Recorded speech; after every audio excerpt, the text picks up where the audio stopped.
whether you're on Facebook, Twitter, or the most popular of all channels, YouTube. Welcome along. We are here for a another preview of the English Premier League. This time we're doing game week 11. So we've already made it into 11 weeks. It's gone very, very quickly. Episode 66 of the Trade Mate Sport Betting Podcast. Hope you guys are enjoying your time with us so far. So if you've got any questions for us throughout the live stream, I'm seriously multitasking, so I'll try and get as soon as possible. I've got two computers, bloody screen sharing, all sorts of stuff. It's all happening. It's not what I'm good at. So unfortunately, my imaginary friend Toby couldn't make it this week. So that's gonna hamper my abilities a little bit. But yeah, if you've got any questions, Facebook, YouTube, Twitter, send them in, and we'll definitely get to them at some point. He's laughed a little bit already, but I'll introduce our main man, card betting expert, man from Card Spreadsheets. He's full of stats also. George Gamble, how are you, mate? I'm doing well, mate. Doing well. Obviously, it's 8 o'clock in England and it is bitter, so hence the fleece. But no, looking forward to getting stuck in talking about this weekend's football. Bit chilly, mate. It's Baltic, mate. Really? Yeah, Baltic. What's the degrees there? I've no idea. Like, I don't really look at it. If it's cold, it's cold. If it's not, I don't know about temperature. I don't know what it exactly is, but cold, mate. Cold. We'll go with that. Mate, that segues quite nicely because you know it's not cold. Is your bed? Love to see it. Yeah, what's that now? Is it 8 out of 10? 8 out of the last 10? 8 of the last 10. So last week you had Brighton to get 2 cards at 1.83. Only just got in, I think. It came in at like the 80-something minute. But, win's a win. Exactly that. And that makes it, 8 from the last 10? 80% hit rate from bets of the weekend. Can't really go wrong with that, can you? I mean, I feel like, to be fair, I'm bigging it up slightly. We could probably use a bigger sample than just the last 10. But nevertheless, it's going well. It's going well. So long may it continue. I mean, some idiots say that you need like 2,000 bets or something to say that you've got a profitable strategy. But, idiots like myself, mate, you don't need to listen to them. 10's enough for it. I'm going for my bet of the weekend. I've been flicking between the two. It's either an 11 to 10 shot or a ballsy 11 to 5. So if I'm kind of around that even odds mark most of the time, aren't you? They're the ones I tend to prefer, if I'm honest. That kind of evens mark, just because, like, obviously it's double your money.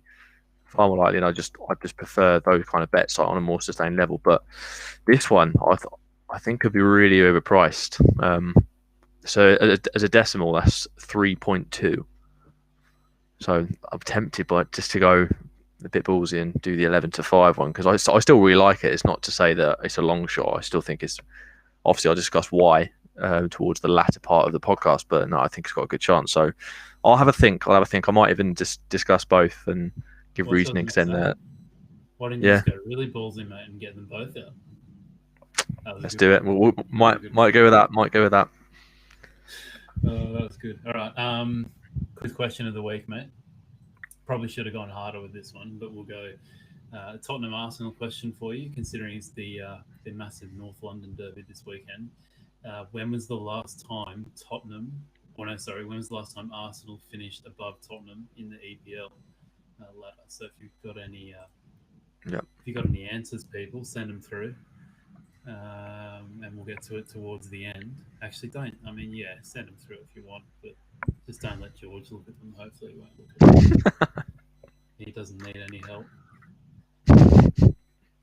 All right, but today, so we did have 10 fixtures, but I'm pretty sure the Newcastle game's been canned, hasn't it? Yeah, it has. Obviously, Newcastle, fair amount of positive COVID cases, so just as a precaution, they've decided to postpone that particular fixture. It's a bit of a shame. Obviously, I think everyone kind of looks forward to some Villa games because you've got the potential for lots of goals. So, yeah, like I said, it's a shame. But, safety first, as they say. So, yeah, that one's been canned. So it's just the 9 fixtures on this match day so far. Yep. And as it says in the description, we'll go through Chelsea, Leeds, Spurs, Arsenal, Liverpool, Wolves. And then after that, if George has got any other good insight, we'll get to them in the EPL and also the rest of Europe. But yeah, let's get stuck in, mate. Chelsea versus Leeds. If you just want to get the odds up on your screen, mate, because I am. Yep, Maybe sure thing. You know Just what, loading mate? that out now. The computer, nah, it's still shit itself, so we'll use yours. So we'll just get those odds up on the screen for everyone, and I need to be able to read them too. So we've got oh no, that's the Tottenham game, mate. We want to be. Oh no, is this my screen? That's your screen, pal. That's the frozen one. All right. So if we go into Chelsea Leeds. Yep. All right. Here we go. So we got. Yep. You're on fractional too, mate. Jeez, you really let the Mate. team down here. Mate, I swear it's different countries. Like in the UK, everyone grows up with fractions. Maybe our country's doing it wrong, but I've dabbled in decimals. I don't mind it, but as I've grown up with fractions, I just use fractions. But is there a way I can change it on here purely for the watchers? You can. I think if you go settings at the top, the little wheel. Oh yeah. Oh, there he goes. Look at that. Easy as that. All right. This has gone really well. I'm sorry to all the listeners. So we've got Chelsea at 1.59. Biggest odds there. 4.6 the draw and 6.6, I believe, to the naked eye is the best odds you can get for Leeds. Chelsea team news. Chilwell may be rested, but like I said last week, they're in some pretty good form. Chelsea in terms of their injury news, they're probably the best, fittest team in the Premier League, just about. Big win over Sevilla in midweek. Giroud scoring 1,000 goals. And decent EPL form. They are now top of the XG ratio table. So that's very, very interesting. Good signs for Frank Lampard and the boys. At Leeds, this is my stat of the day, mate. I know you pull out some stats, but this is my stat of the day. Leeds, they are the second highest. They have the second highest XG4 in the league and the second highest XG against in the league. How about that? Wow. Incredible. Wow. Alex pulling it out, look. Yeah, and they're 12th in the league. So I guess you'd probably say, like, if you're second highest for and second highest against, then maybe 12th's about the right position for you. And I've also written down here, I just feel like their record Leeds so far, their wins and losses, is just, it's so random. There's just they're losing against teams they shouldn't, beating teams that maybe you don't think they should.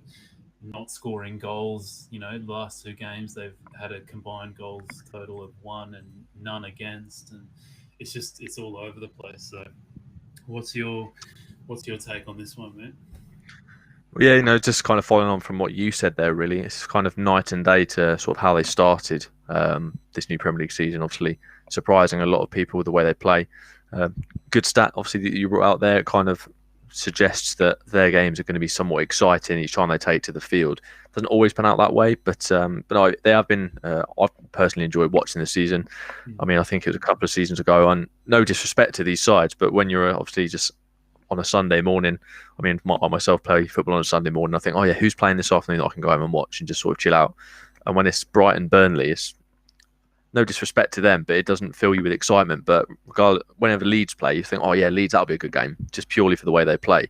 So I've enjoyed watching them. But in terms of this fixture, I think I don't think there's any value in playing Chelsea here whatsoever. I personally think they'll win, but at 1.59, like I wouldn't. That's the best price you can get. I wouldn't be having to go on them at that price whatsoever. Even though the stats would suggest yes that they're probably going to win. Again, it's so low because looking at the stats here, I know obviously it's a completely different side from when they were last in the Premier League, but Leeds have lost their last 3 Premier League away games against Chelsea. As well as that, they've won just 1 of their last 21 away league games against London sides, drawing 6, losing 14, and that's since beating QPR 3-1 back in December 2017. As well as that, of all Premier League sides to have played in more than one season, Chelsea have the best win rate in home games against promoted sides. That's with 82% win rate. That's 68 wins in 83 games. They've only lost 3 of those matches. So looking at that as well, and particularly the way that we've already attested to the way Leeds play, I think Chelsea will pick them off here. They're coming off a great result midweek against Sevilla. Obviously made a fair amount of changes in that game as well. So, but yeah, I only see one result here, and I think Leeds might get on the score sheet, but I see Chelsea winning this one outright. But regardless of that, I think if you're sensible, there's no value in having a play, at 1.59, anything like that. I'd want more than that. So yeah, for me, Chelsea win, but not at those prices. Very interesting. I was thinking, I don't know. I feel like there might be a little bit of value in Leeds, though. What do you think? 6.5, something like that. I mean, they're a random team. Like, I just get the feeling that this is what I was thinking yesterday was, if you want to bet on a Leeds game, I feel like there's just so much randomness that why don't you just, if you're going to do it, just take the best odds. You know what I mean? Just like bet on if the over underlines at 2.5, you're getting 1.8 for under, and you're getting 2.1 for over. Like, just take the overs on the fact that it's the bigger odds. I don't know. I just feel like every time there's just so much randomness with them, you should just take the bigger odds. Yeah, I agree with what you're saying, but you've kind of already sort of said there it's completely random. So yeah, but do you really want to be sort of having a shot in the dark of like, oh yeah, that could happen? I know that's what betting is. Like, you think, yeah, that probably could happen, but it's, as you say, it's so random. Like, I wouldn't want to be having a play on something that I haven't got statistics to back up to make me feel confident in the bet. And for me, the only thing I'd be confident of, I think Chelsea winning. I mean, yeah, Leeds, they've won, I think it's 3 of their 5 away games, and that's come against Sheffield United, who are in the lower half to the bad end of the table, facing the potentially relegation battle towards the end of the season. Only beat them 1-0. One away at Aston Villa. Again, that was a strange result, but we know Villa are very temperamental themselves. But then next game, they lost 4-1 at Palace. Palace aren't great, but they outplayed Leeds that day. But then, as you said, kind of attesting to the randomness, beating Everton away 1-0. I think Everton were missing a couple of players, vital players that day, or players that weren't fully fit. I don't see them beating Chelsea. I mean, yes, Leeds are a great price, but they're a good price. In my book, in my opinion, they're a good price for a reason, because it's not going to happen. I personally don't think it's going to happen. I think if you put a tenner on whatever odds they are, all that means is you're losing a tenner, in my book. I'm just imagining watching now. As soon as I've said that, you can clip that bit once Leeds have won 2-1 or something. That's the first thing I thought of. I was like, fuck, I hope they win now. I can just clip that little bit, and you're going to look like an absolute... I mean, I could clip something out of myself too and make myself look like an idiot, but luckily I'm in charge of everything here, so I can do whatever I want. It's all good fun though, and you've got to make these bold claims, haven't you? But I truly believe that. I don't see Leeds winning this one. No, if they do, brilliant result, fair play to them. I just don't see it happening. So as much as I'm looking forward to watching the game from a neutral perspective, I don't think I'll be having a play on this one, because nothing really stands out to me in terms of, I can't remember who it was, but the referee doesn't stand out to me. The cards, totals don't interest me. There's nothing that really jumps out at me like, I need to have a play on that. So for me, I think Chelsea will win, but not at that price. And so that'll be me just watching this game, I think. Yeah, I mean, I should probably clarify that I was more so talking from the perspective of someone who's maybe a desperate and just wants to have a bet on the game. Then maybe the best play is just to take whatever the biggest odds are when it comes to the Leeds game. But I think in general, like you said, you're completely correct that Leeds games are a bit scary. If you're looking to find some long-term profitability in sports betting, they're just so unpredictable. It's a bit all over the place. The only thing you can predict with them is just madness, isn't it? Yeah. Exactly. They are just a crazy side. I think that's where you get the enjoyment. They're so good. So good. But I do worry that, it's a bit premature to say you've started seeing signs of that already. But will they be able to sustain that style of playing? That pressing, the way they press. Obviously, we've seen with City, they like to do that, and they had periods throughout the season that they couldn't quite maintain that level, falter off. And have we been starting to see that with Leeds already? I mean, it's too early to say, but nevertheless, they are, as you said, they're really exciting to watch because they're so random, and you never know what's going to happen with their games. And they're not predictable, which obviously is why I'm not having a play. But this is why I'm looking forward to watching the game, because they quite easily lose to Palace 4-1, but then go to Chelsea and win. Mm-hmm. So yeah, it's going to be an exciting one for sure. Yeah, no, definitely, mate. Before we go on to Spurs, Arsenal, just shout out to everyone who's there's lots of love. I don't know if you've noticed on the comments so far on YouTube. Love hearts, thumbs up. Just everyone's just it must be Valentine's Day, mate, because there's just love going around everywhere. So thank you to all for the kind comments. And yeah, I really appreciate if you guys who are on the stream right now to give us a like. Yeah, I mean, I assume you're probably already subscribed to the channel, but yeah, give it a like, give it a retweet if you're on Twitter. Get this round to as many people as possible. But let's get on to the famous North London Derby, mate. Let me get up my little caption here. If you just want to get up the odds for the North London Derby for me on Odds Checker. I can't get over you saying Derby. Derby. It's so weird. Derby, yeah. Yeah, it's the Derby. I mean, it would be more Australian of me to say Derby, I think. Let's just scroll down a bit, mate, so we can just get those odds in the middle of the screen. We've got Tottenham at you can get them at 204 somewhere, but I'd say probably generally you're going to get something around 2. Draw 3.7 is your best odds there, and then Arsenal are at around the 4 mark, 4.1 if you're lucky. So yeah, they're your odds for that one. Top of the league, Tottenham, which is disgusting to say, but a few injury concerns. I kind of get the feeling this is Mourinho playing a few games here. Kane's in doubt apparently. Sergio Reguilon, whatever you pronounce that, and also this is another one I won't be able to pronounce. Vinicius. Yeah, sorry. They're all in doubt according to Mourinho, but I don't really trust too much of what he has to say. Arsenal team news: Luiz should be fine, I think, and Elneny is back too. I'm pretty sure he's featuring in the Europa League game right now. No spoilers on that too, please. I'll be catching that after this. Unfortunately, Party will most likely be out, I think. Pepe out, obviously, due to suspension. The headbutt king. But yeah, overall, huge problems at Arsenal at the moment in both midfield and up front. And I've just written down here, I just get the feeling this could be a very boring affair.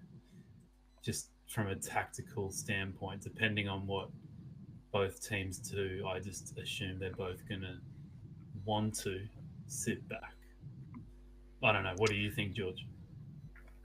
Yeah, I think the amount of times I say this with the North London Derby, similar with the Merseyside Derby, you forget kind of what really tends to happen with them between obviously all the other games to when the next one comes around and you get built up. You think, it's a derby, it's going to be great.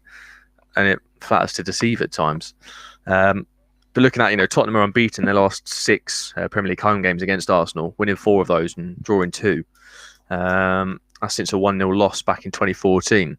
Because it's their longest unbeaten home run against Arsenal. I think it's a run of 9, but yeah, between 1960 and 1968. So they're enjoying playing Arsenal when they're at home at the moment. But Arsenal have only lost back-to-back Premier League games against Spurs twice in 93 and 2010. But yeah, as I said, I think last week on the podcast, Tottenham on form are currently the best side in the league. They've only lost 1 game, obviously. That was at Everton on the opening day. Drew away to Chelsea last time out, but I still think that's an improvement because I know in Spurs that they can play really well. They can be on a great run of form, but go away to Chelsea and the amount of times that they just fold and literally it's like a house of cards just falling down, and obviously Chelsea get the win. And yeah, I think they played quite well. Did the performance that they needed. Didn't lose the game. Still at the top of the table, as you said. So I think they did well in that one.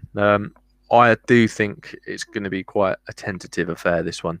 I don't see it being an absolute thriller. Not like the days of old when it was like I think it was 4-4 and David Bentley scoring from the halfway line. I don't see anything like that. I think it'll be quite. Arsenal aren't in a great run of form. There's a lot of intricate problems going on there that Arteta needs to get a hold of. Spurs are just trying to do their own thing and trying to keep up momentum, obviously under Mourinho. So yeah, I think with this one, it's just in the case of both teams, rather than going out and thinking we're better and we're going to win this. Because let's not forget, with Spurs, yes, they're playing really well. Yes, they're top. They're doing okay at the moment. But we know what they're like as a team, and it'd be interesting to see if they've changed it. But the kind of DNA of the club, what just seems to happen to them, they're almost scared of doing well at times. And I just think against Arsenal, in their heads, and their fans might say, "Oh yeah, we're better than you. We're doing better. When's the last time you finished above us?" and all of that. But when it matters and when it counts and when you can put a statement down, quite often Spurs fail to do so. So, and as a City fan, from way back when we were terrible and United under Ferguson were exceptional, that form goes out the window. It doesn't really matter. I mean, I think we beat Alex Ferguson's Man United when we had Darius Vassell and Benjani up top, and outplayed them, even though they had absolutely world-class players. And similar in this game, I think you're both quite evenly matched in terms of quality and ability. But yeah, I don't think you can say, well, Tottenham are doing well at the moment, whereas Arsenal are faltering, so Tottenham should be winning this easily. Nah, it's a derby. It doesn't happen that way. So just kind of going, what was the other stats I have as well? But yeah, as I said before, on the longest current unbeaten run in the Premier League, more than anyone else. And Mikel Arteta actually lost his first game in this exact fixture last season, didn't he? As Arsenal manager. The only manager in Arsenal's history to lose both of their first two North London derby matches was Bertie Mee back in the 66-67 season. How about that for a stat? There we go. Yeah, absolutely love it. But yeah, there's so many things for me in this one that says, oh, Spurs are going to win. But then I look at other things, but Arsenal could do a job. I just don't know. But for prices, Arsenal, I think it was 4.1. That's a big price. Regardless of current form, as we've already said in my book, I think form goes somewhat out the window. But yeah, Spurs are as low as 1.95 in some places, which I wouldn't be having Spurs below. I think evens would be a decent price for Spurs at home to Arsenal, to be honest. This one was one that puzzled me. I'll be honest. I'm kind of having a look at sort of the cards bets instead, but I'm just trying to remind myself who the referee was, because typical me, I did all my research. I was like, yeah, got it in there. And when it comes to doing the podcast, I'm like, oh, wait, which ref was it for that one? Which ref was it for that one? Just going through here. Bear with me 1 second. Yeah. So you got. Yeah, so it's Martin Atkinson, who's the referee for this one, and again, just getting his cards per game stats up at the moment. But where was it? It was through it. Yeah. So and he only averages, that was it, because it was quite low. It was 1.75 cards per game. And average about 18.5 free kick. So, he's not one to hand out many cards either. So everything for me, because both teams could do, in my book, have reason for being able to win, but I think cancel each other out. The referee with low card stats, I think we're in for an underwhelming North London derby, I'm sorry to say. I know it's probably better when you come on here saying, this is going to be a fantastic game. Get on this. There's going to be loads of goals. I think this is going to be quite a boring one. I really do. I mean, the way I look at it is I think tactically this is fascinating, because you've got two managers that know that their best way of winning, or at least their best game plans that have worked so far, has most of the time been sitting back, not exactly pressing the advantage. I mean, Arsenal's best results under Mikel Arteta have been against Manchester City, Chelsea, Liverpool, all in massive cup finals, Premier League games, whatever. That's their best performances, probably not against your Aston Villas, your West Hams, these lower, well, not at the moment, but lesser teams normally. And you look at Tottenham too. They've just, they're coming off some really good performances against, who they played Chelsea last week. They beat Man City the week before that. They've implemented a style, the Mourinho, typical Mourinho style that's working. So Tottenham are at home, so I guess there's a bit more onus on them, and they're the ones in form. There's more onus on them to press the advantage. But you think, Mourinho's not stupid. He's not going to go, all right, we're at home, we're a better team at the moment, we're going to really take it to these guys, even though he knows that it's not his, best strategy. I don't think he's that stupid to do that. So I don't know. What do you think tactically? What do you think both managers are going to do in this one? Well, I mean, for me, it's interesting that you said the onus is, obviously, as you're an Arsenal fan, and it's interesting that you kind of said the onus is on Tottenham. They're top of the league in good form and kind of need to do other playing at home. But on the flip side of that, Arsenal can't be seen to be, not really doing a lot and just coming away with a draw. They need to do, because of the form they've been in, it's been terrible, really. This is the worst ever start to a Premier League season. So you could argue the onus is also on Arsenal to actually do something put a marker down, make a statement by winning against Spurs away from home, spoiling the party per se, and having to do something themselves. I mean, I get what you're but saying, but Arteta's not that stupid because he knows that if we dominate possession, Spurs sit back, they're just going to smash us on the counter because we create fuck all. We create absolutely nothing. Not to put a too fine a point on it. Oh, mate, it's despicable. We have no creators at all, and our best creator, Saka. I mean, I think he's starting to suffer from just overuse at the moment because of all the England internationals he was played. He's got so much pressure on his shoulders now. So he's 19 years old, and he's the best creator at Arsenal, and he's playing. He's not even playing in the centre, so it's just like I don't know. Can you get the odds up for the unders on this, or just the goal line? Because I would be interested to see where it's sitting at the moment. Just find it here. Total Guru under. I'll get it up on the screen. There you are. So the line on most bookies, particularly on Bet365, they set the line at over 2.5, and both of them are 10 to 11. So I want to say, I've got to convert it to your decimals now. Bear with me 1 second. Just double check what it is. Yeah, it's decimals on your screen. I was in terms of the bookie sites that I was looking at. So yeah, that's 1.91 each way. But yeah, so obviously you can get some better prices for it here. But it's so tight. And there's no real value in either of those.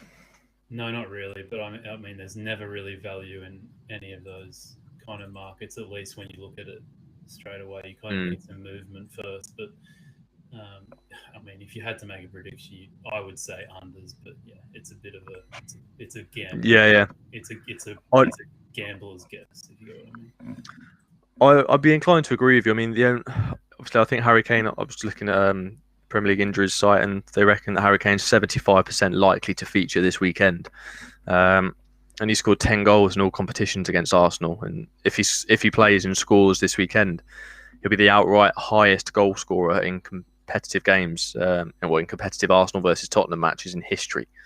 So that's quite an interesting one. He does love playing against Arsenal. Obviously, depends if he's fit or not. The other thing as well, I mean, it depends how much you can read into so many stats to back what you want to say, but it's worth saying anyway. Jose Mourinho's never lost a home game against Arsenal in 10 previous meetings in all competitions. That's winning 6 and drawing 4. And versus no side has he faced more at home in his career without ever suffering defeat. So he knows how to handle Arsenal. He knows how to deal with them. So yeah, I mean, I think that the bookies have priced it up. I wouldn't say fair, but I think they know what's likely to happen. I think they can kind of guess the same as we can, really. I mean, for me, yeah, I'd say Spurs probably more likely to get a result. I think it's more likely going to be a draw in my book, and potentially the unders as well. But then there's other things that lend themselves to the contrary. So it is a tricky one. This weekend, in particular, on this match day, there are some tricky games in there. And obviously then the prices don't help, because a lot of the time you can sort of look at price and think, well, that's definitely like far too high considering how many times it's landed before. But you're not getting much of that this weekend, I've noticed. Could be something to do with the fact it's Premier League football, so it's the most saturated kind of market, if you like. But yeah, no, it's been really tricky on this one, definitely. Yeah. All right. Well, I think overall, like you said, mate, it's a bloody good opportunity for Mikel Arteta, especially, to absolutely shut everyone up for at least a week until we go face a lesser side again and lose. But it's a good opportunity. I mean, there's nothing that's going to make Arsenal fans more happier than beating Tottenham away from home. So, yeah, it's a great opportunity for him. And, yeah, I mean, I think if Tottenham win, it's also a pretty big stake, although they're coming up against an Arsenal side who are faltering. So any bets here, mate, or should we just move on to Liverpool Wolves? Unfortunately, I'm going to say again, this would be a watching one for me. I think there's too many ways things could go. I'm not sure about any particular thing, and there's no value there to represent it either. So for me, unfortunately, this is another watch, just purely watching. He's a boring man today, listeners. I'm very, very sorry. I'd rather be boring and save people money than say, yeah, get on that. That should probably come in and it not happen. That's a shit, mate. Come on. All right, Liverpool Wolves. If you want to get the odds up for that one, mate. Quite Sure a thing. list of players either out or in doubt for Liverpool here. We've got Henderson, Robertson, both in doubt. Allison, Van Dijk, Alexander Arnold, Thiago, they are all out. Like, what a hope. That's just four, like, you'd say world-class players, wouldn't you? Allison, Van Dijk, Alexander Arnold, Thiago, all out. And then you've got Henderson and Robertson, who you maybe could put in the same bracket too, both in doubt. So there could be some huge outs here for Liverpool on the weekend. Big news for Wolves, though. The loss of Raul Jimenez, which was just a sickening clash against Arsenal on Sunday night. It was quite horrible to watch, and one of those ones where you just know that it was more than just a head knock. Like they were just that was just a lot of, it was 10 minutes until both players were off the pitch and ready to go. So Wolves currently sit in 15th. This is a good stat for you, mate. I'm full of stats today. Wolves love to see it. Yeah, they sit in 15th in the league for goals scored, tied 15th for goals scored, Wolves. And I think that's a very scary prospect considering now Jimenez is out. I assume I have no idea, but most of the season you would think. And you would also think that now the goals are going to really dry up for them. So they could be looking at relegation zone in terms of goals for. So I think they're just about no hope of making the top six now, although they have some absolute class players in behind who used to be there, Jimenez, which we saw on the weekend against Arsenal, but I think that really dents their hopes. What are your thoughts, mate? Yeah, I completely agree with you on that. Just quickly though, do we think Jimenez is going to play again at all? That's another scary prospect, isn't it? Because I mean, I was listening to a podcast this week, and they were saying, I mean, his arguably his best asset is his head. I mean, that sounds a bit weird, but his ability to head the ball, he scores so many goals from his head. So and also like if he's in that, he's not going to be the same player. No. Well, yeah, because you got to think if he's every time that he goes up into the box, he's got to put his head in, questionable areas. And every time he jumps up, is he going to be thinking, is someone about to come flying through me again and do the same thing? And just confidence-wise, and you're right, he's not going to be the same player at all. And the thing is, I think if he was a young player, not that it makes much difference, but I still think he'd be chomping at the bit to try and get back. But I think he's about 30 now. I think about 30. So, 29, 30. And you kind of got to think, well, is it worth it? Because realistically, I've probably got maybe 3 or 4 years at this level. And I'm out anyway, but with a head injury like that, I mean, Cech could get away with it because he's in goal for a start, so he doesn't really have to do any of that. I know recently Eric Garcia clattered with Ederson and had to wear one for a couple of games, but it was a temporary thing. He didn't have a fractured skull. I mean, obviously sending the best, but I think if a sensible decision was made, I don't think we'll see Jimenez in a Wolves shirt or any shirt for that matter again, which is a huge blow for Wolves because, as you said, that he's their kind of main goal-scoring threat. I mean, obviously you've got a few others coming through, people chipping in, like I think it's Podence from midfield. He's been chipping in with a few lately. You've got the threat of Adama Traore. I mean, I have no doubt they'll be able to solve it. But in terms of the actual betting for this one, I mean, there's a bet that I always really like with Liverpool. And I was thinking, we actually, I think, debated it a couple of weekends ago. And I think I was just right, but you weren't. You were also right in a way. I think you said there's going to be, because I always thought, I love Liverpool to win at home and under 4 goals in the game. It's a bet I do like because it obviously lands more often than not. And I think you said now there's going to be way more if you look at the defences. I think it was it Liverpool against Leicester? I think I went Liverpool double chance. I went Liverpool double chance and under 4 goals, and that landed. But yeah, you said there's going to be more. There's going to be 3 or more goals, so we were both right. But I like this one. Obviously, sorry, go on. No, sorry. No, keep going. But no, Wolves, they are quite solid at the back. I mean, they are fairly reliable. Every now and then you'll get a ridiculous game with Wolves. It just happens. But the tendency tends to be they're low-scoring games. They just are. And as you said, but despite the absentees missing for Liverpool, they've got a DNA of the style that they like to play. And a lot of times it's just far too much for any team visiting. And without the threat of Raul Jimenez, obviously it just takes Wolves' potential goal count even lower, I think, which they, as we've just obviously covered, they can't afford to have that happen. But no, see, I really like Liverpool to win and under 4 goals. You can get that at 13. Again, I've got to do the conversion, haven't I? 13 to 10, but I believe that's 2.3. Yeah, 2.3. So I think that's great value, personally, despite the people that are missing form. You know, Diogo Jota, I should say, sorry, has been in fantastic form. All right, I'm saying, yeah, they've still got, obviously, Sadio Mane. Even the guys that they bring in to replace some of the ones that are missing, they're still quite strong. Probably too strong for a lot of people that they play. Yeah. So yeah, regardless of who's missing for me, I still think they're the much better side and should be disposing of Wolves relatively easily. Just kind of going through the stats as well. Liverpool have lost just one of their 12 Premier League meetings with Wolves, winning 9, drawing 2. They've won each of the last 7 in a row by an aggregate score of 15 to 2. So, you know, Liverpool averaging just over 2 goals a game. I think Wolves' only Premier League victory against Liverpool was back in 2010. Stephen Ward netted the only goal in a 1-0 win at Anfield. But yeah, Liverpool have dropped more. Interestingly, though, say that Liverpool have dropped more points from winning positions this season than they did in the whole of last season altogether. With a 1-1 draw at Brighton last time out, the 3rd time this campaign that they'd let a Premier League lead slip. So, you know, they've got all these injuries, so it's going to happen. They're not going to be the machine that they were, the absolute juggernaut they were last season. So yeah, I think this will be a low-scoring game. But that's definitely my favourite bet for me. Liverpool to win and under 4 goals in the game at 13 to 10, 2.3. I can get on board with that. I think I kind of agree with you that Liverpool at 1.5 or above, I feel like that's value. I think.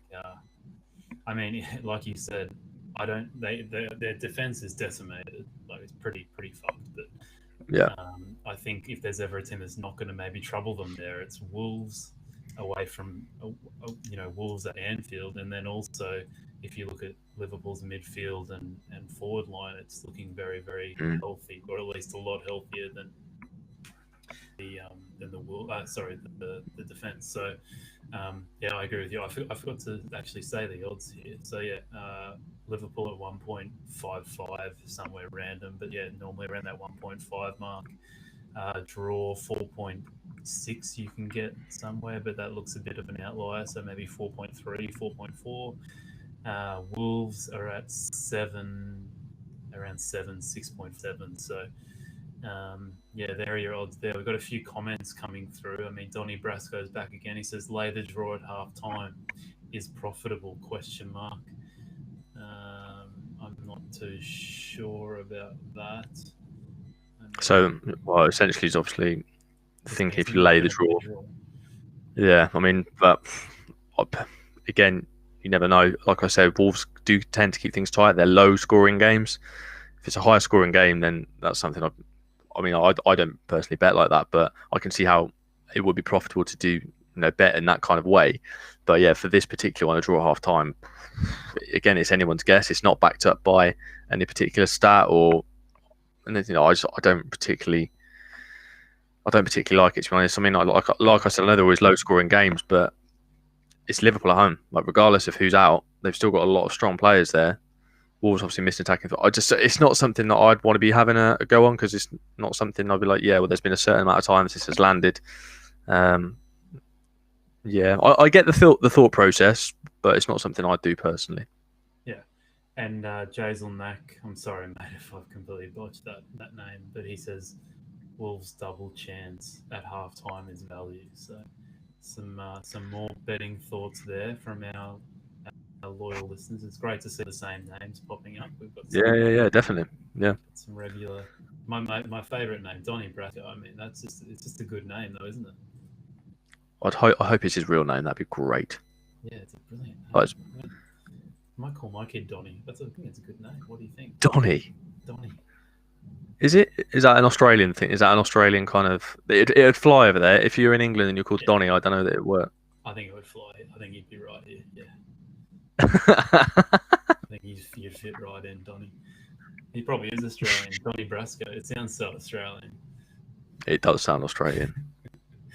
All right, mate. Well, I think we've covered a lot there. We've got through Tottenham, Arsenal, Liverpool, Wolves, and Chelsea, Leeds. The big question is, mate, do you have any other pearls of wisdom for? Let's just start with the other EPL games. Any pearls of wisdom there? Yeah, one of them obviously I'll be going into a bit more. It's a shame because there is one, but it's about my bet of the weekend as well. Oh, save it. Save it. Okay. Well, I mean, yeah, because I'll give you a little hint though. It's the Sheffield United against Leicester City game. So I think that could be an interesting one.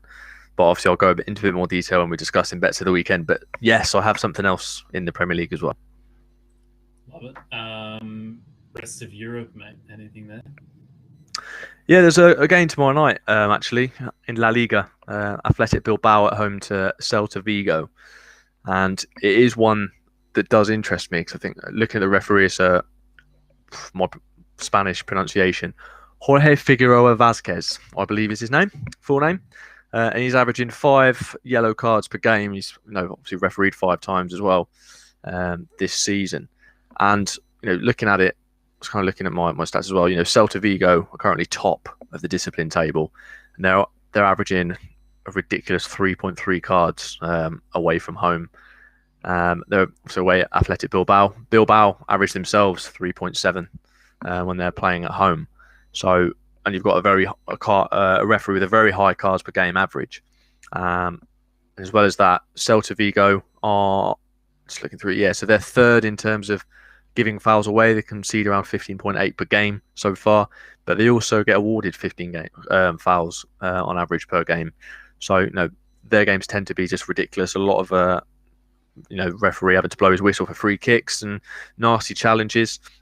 And the one bit it's quite a complicated one, but I do quite like it. Because Celta Vigo have seen a first half card in 5 of their last 6 away games. And looking at the referee stats, he's all in the 5 games that he's refereed. Just having a look through here. So yeah, the last 5 games he's awarded the away side 4 cards, 3 cards in a red, 2 cards, 5 cards, and 1 card. And that 1 card came for Ibar, who are very inconsistent in terms of coming cards. So, and Athletic Bilbao have been getting a hatful of home. So for me, it was on William Hill. I really liked both teams to see 2 or more cards, but Celta Vigo to also pick up a first half card. And on Bet365, I believe that's only evens. So exactly 2.0. Whereas on William Hill, you can get a bit higher at 11 to 10, which I believe, it's 2.1. So it's a little bit higher, obviously, than some other bookies are offering. And yeah, I really like that. It's got everything going for it. The referee that's in charge, both of the sides as well, previous form, and it's a good price. I personally have it a bit lower than that. So yeah, I do like that one. That's tomorrow night in La Liga. Try and recall what time that kicks off for anyone listening. Obviously, I'll have to do it as GMT. So yeah, that'll be kicking off at 8 o'clock Greenwich Mean Time. I was going to say as well, what's really annoying me is how the Bundesliga aren't announcing refs until pretty much on the day of the games, because there's so many times that I've seen like, oh yeah, that could be a good fixture. I think I said a couple of weeks ago I was going to go to Germany for my bet of the weekend, but I don't know who the ref was. Lo and behold, that bet of the weekend that I was going to pick rolled in the first half, but I didn't know who the ref was until the next day.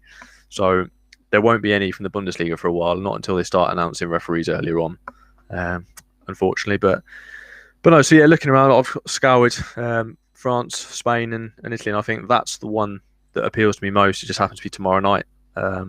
Yeah, it should be an absolute card fest for me. Athletic Club against Celta Vigo.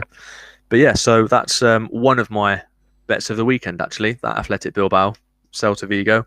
Both teams to see 2+ cards, but Celta Vigo to also see a first half card at 2.1.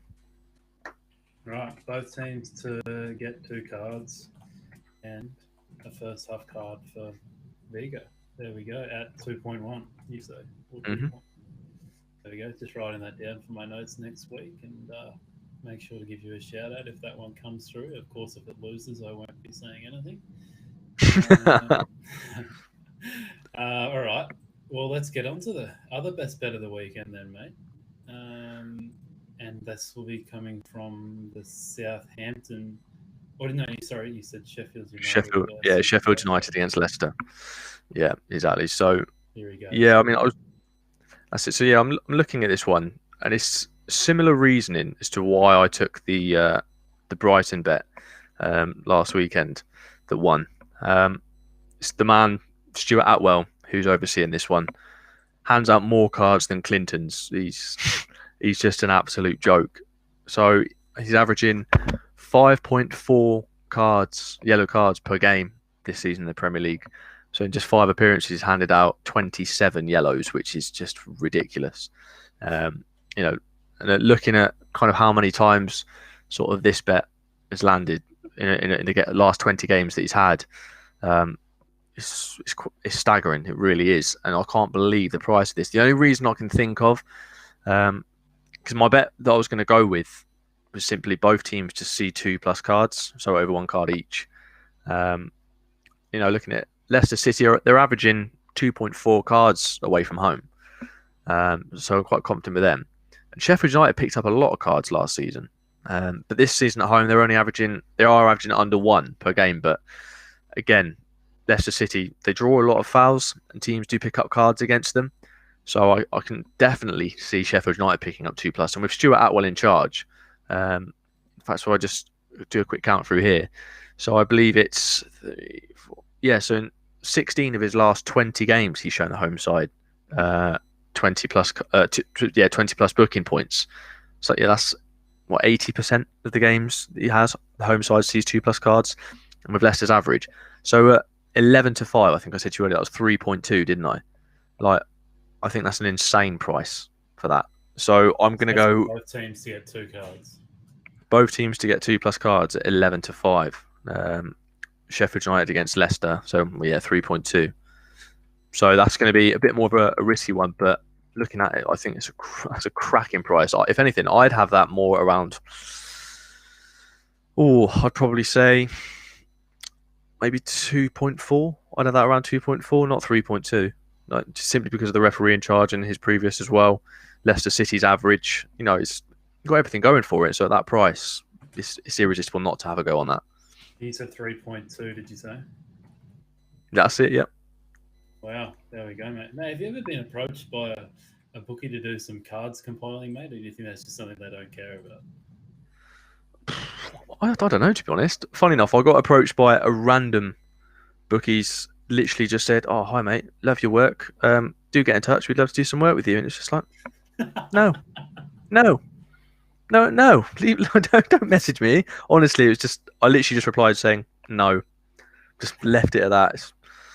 I don't know. It winds me up. But no, I don't think they pay too much attention to doing all of the nitty-gritty statistics like that. If you like, they love all the other random stats. For example, like not one there since 1980, whatever it is, just because it adds a bit more drama to it. But in terms of cards, no, I don't think they're too fussed about that.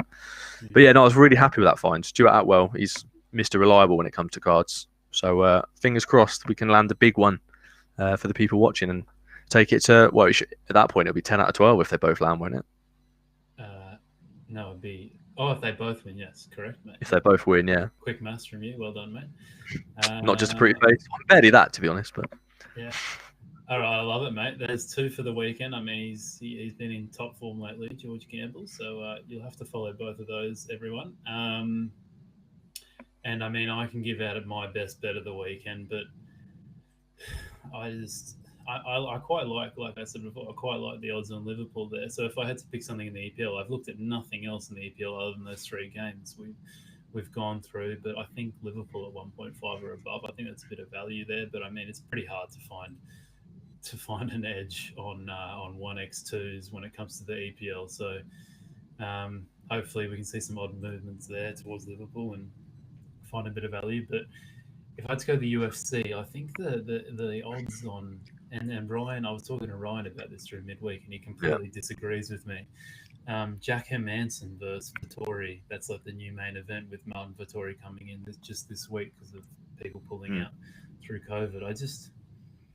The odds, it was one of those ones where I looked at it and I was like, how on earth is Hermanson not favourite?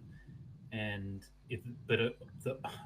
when I how sometimes you might just compile your own prices before a fight or a game or whatever. Yeah. I think, all right, I think whoever's going to be at this odds. When I thought about this off the top of my head, I was expecting to see Hermanson to be at like 1.6 or 1.7. The thing is, I don't know too much about Vettori, and I want to do a bit more video analysis before I put a bet down on this game. But I honestly thought Hermanson would be pretty short, not too short, but pretty short and easily the favourite. and then I've logged on and seen Hermanson at 2.2, and I don't understand it from the sake that Vittori's not faced anyone like Jack Hermanson, like not even close from the naked eye, from the opponents that I can see that Vittori's faced. He hasn't gone anywhere near Jack Hermanson's level, and I understand potential and all these kind of things and stylistic matchups and all this kind of stuff. The other thing is too, he hasn't gone 5 rounds ever before Vittori, so. But it's important. It's important here though that you don't sort of think. Obviously, if you've got compiled the own odds in your head, and all of a sudden, if the odds are just way above what you thought they were going to be, don't let it put you off and think, "Oh, no, there's a reason that they're like that. That I'm missing something." That's it. If that's what you believe and think, it's like you got to think, nah, this is the reasoning I have, and if they want to price it up at that, that's not the price that I've got in my head. So that they've priced it way higher than that. Yeah. Lap it up. And if you've made the mistake and it doesn't happen, then so be it. But you know that you take that same bet again. I have to. I'm going to do a bit more. I'll put it out there and say 100% that's my bet of the weekend, because I want to go watch some more Marvin Vittori, because I've only watched one of his fights before. Yeah. But yeah, I mean, if you're interested, I mean, there's probably no one interested, but if you want to, you can message me on the weekend or something to see if I'm still keen on it. But right now, I'll stay easy on it. But yeah, it's one of those ones where I was so far out with my compiling. I'm so far out from the market that I just think I'm missing something huge here. And that's why I went to Ryan too. I was like, mate, what the fuck am I missing here? And he kind of agreed with the price it was at.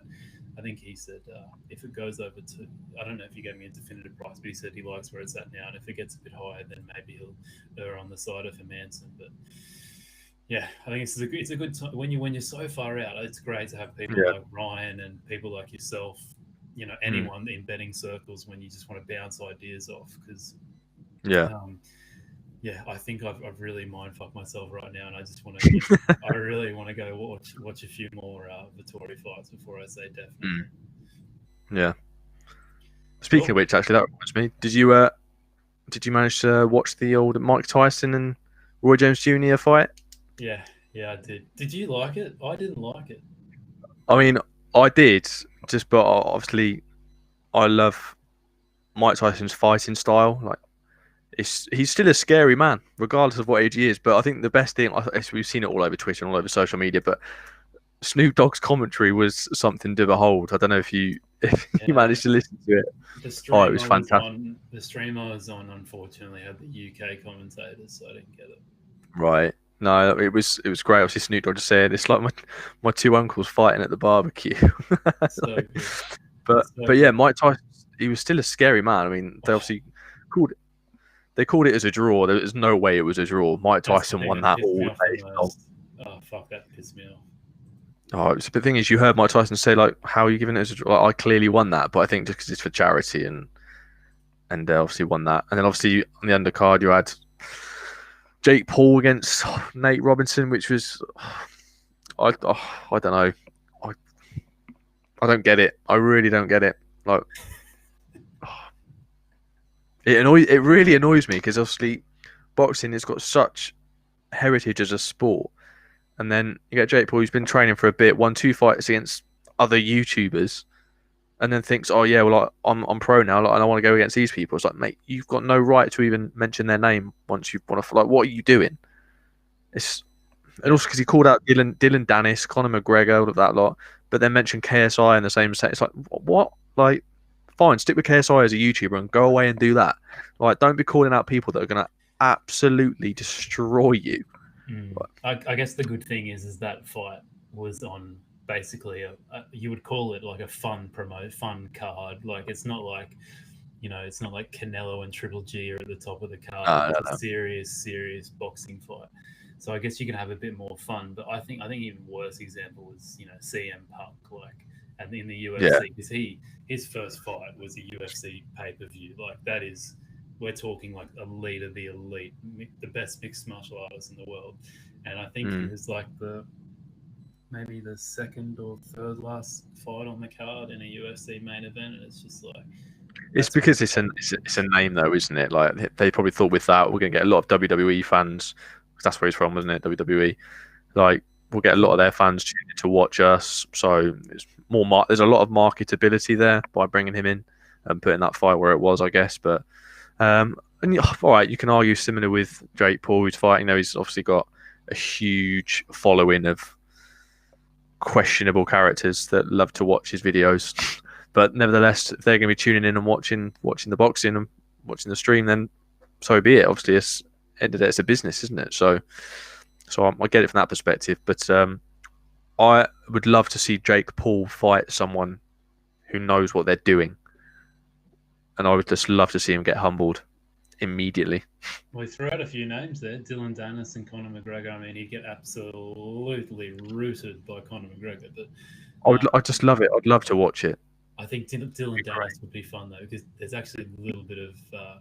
I mean, no one really knows how good Dylan Dennis' striking is because he's an incredible Brazilian Jiu-Jitsu mixed martial arts. Well, Habib does. When Habib jumped out of the ring, the first thing Dylan Dennis did was throw an elbow in his face. But, but no, it would be a good matchup. It'd be quite fun.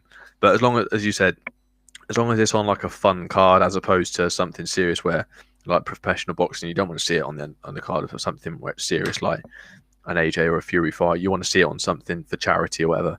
Like it's okay there, but as you said, but no, not on something serious like as you said, a Canelo Triple G or whatever. But no, it'd be interesting to see if he gets absolutely planted. If Dylan Dennis agrees to it, that'd be class. I'd love to see that. I'd pay to watch that actually and see if Jake Paul gets absolutely annihilated because it'd be money well spent. I don't know a thing about the bloke. Everyone says they hate him, but I've never heard him talk, so probably a good thing. I'm envious of you, mate. I wish I had that privilege. But yeah, I thought overall, like, I don't know.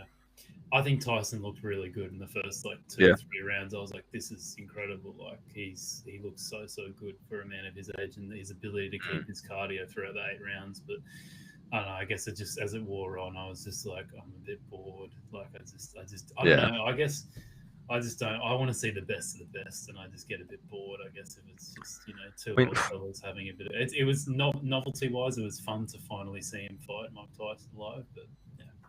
That's the only reason for me, like, because, like I said, I've always been a fan of Mike Tyson's boxing, and just I never got to see him live. I never watched one of his fights as it was happening, and regardless, I guess it reminded me of obviously Rocky 6 when I think the one line from the commentators, I can't believe I'm going to commentate on a real Rocky Balboa fight, and it had weird sort of similar thing. It was like, oh, I'm going to actually see Mike Tyson have a real fight like live on TV. This is great, and but yeah, like I said, he's a scary man. I mean, I don't know anyone. The way he bobs and weaves, like I don't know anyone else who has and can execute that style as well as he can and be that dominating with it. Like it's just scary because he doesn't mind. He's a shorter bloke, because he just takes hit after hit. But as soon as he gets inside, it's game over. Absolute game over. And it's it was good to watch them. It's good to watch. Yeah, good fun, mate. All right, before we get into the quiz question, mate, you can find C. George Gamble on Twitter. And I assume you're still writing a few things for We Love Betting here and there. So I think I just saw that you tweeted about your Tottenham write-up in the Europa League. So always check up George's write-ups for We Love Betting, which was all over Twitter too. So, all right, we'll skip the YouTube questions because we've spent a lot of time. I think we had a few about arbing and stuff like that, but we can skip them. Quiz question of the week. So last time Arsenal finished above Tottenham in the EPL. What is it, mate? When was it? I think it was the 2015-16 season, the year that Leicester won the title and Tottenham came third in a 2-horse race because Arsenal pipped them to second. I think that was the last time. I've got a feeling I'm wrong though, but I think that's. Was that right? Sadly, you are correct. Oh yes, things you love to see. Yeah, I mean it's great that you got it right, mate. But I mean. It's sad. It's a sad statistic, isn't it, for Arsenal fans? Like, but now you know how Man United fans feel. Right, so. Oh, how long has it been for them? I'm assuming you're talking about City and United. Yeah, they've not. I don't think they finished above us since Ferguson left. So good. Yeah. Oh, so good. That's the one thing we have in common, mate. We both hate Manchester United. Yeah, this is very true. I hate them. Cannot stand them. I hate them more than Tottenham. I just cannot stand them. Something about them just annoys me. And I think it was Noel Gallagher once said, like, I hate them more and more each day. Like, I hate them more today than I did yesterday. It's a hate that just keeps growing. Like, I just hate them. Yeah. Like, I'll happily talk about them and talk objectively about their team, like they did this well, this, that, and the other. But as a collective, I hate them. They're obviously, their fans are so used to success. It's like they're a God-given right that they should be getting this, they should be getting that. And so, no, you're not at that table anymore. Like, you might get back there, but as things currently stand, you're not there. Like, and it just cracks me up, the constant contradiction with them. I think was it their famous banner they held up saying during a Manchester derby, it's like, your players make money, ours make history. And then you look at it now, like, yeah, we bought a lot of players, but how much are they paying on salaries and wages and transfer fees? It's insane. So, like, how the tables have turned. And that's why I hate them even more, because they've got all this money. And for some, I don't know, it makes no sense, but I hate them more because they've got all this money, they throw it everywhere, and they still suck. It just makes me hate them more. I don't know why. It should make me like them more, but no, exactly. But God, I hate him. Still, here we are. I think is it the Manchester derby? It's Manchester derby on I want to say the 16th of December, I think. So that'll be is it 16th or the 12th? I'm trying to think when it is. But yeah, it's coming up soon, mid-December. So that'll be a good one to preview as well. Look forward to that one. Tremendous stuff, mate. Pleasure having you on as always. Next podcast will actually be, if everything goes to plan, Jonas is going to be back, and Ryan is back too. For those who don't know, Jonas is a huge fan of MMA, his favourite sport, loves the UFC. He's been playing around with a few things in the betting markets too. So on Wednesday, there should be a video release of us previewing UFC 256, I think, whatever next week's card is with Figueiredo and Moreno. So that will be lots of fun. We'll separate it from the EPL stuff for once, so it's not too confusing. But obviously, we'll be back next Thursday with George. But yeah, thanks for listening, everyone. Do a quick review of the podcast if you can.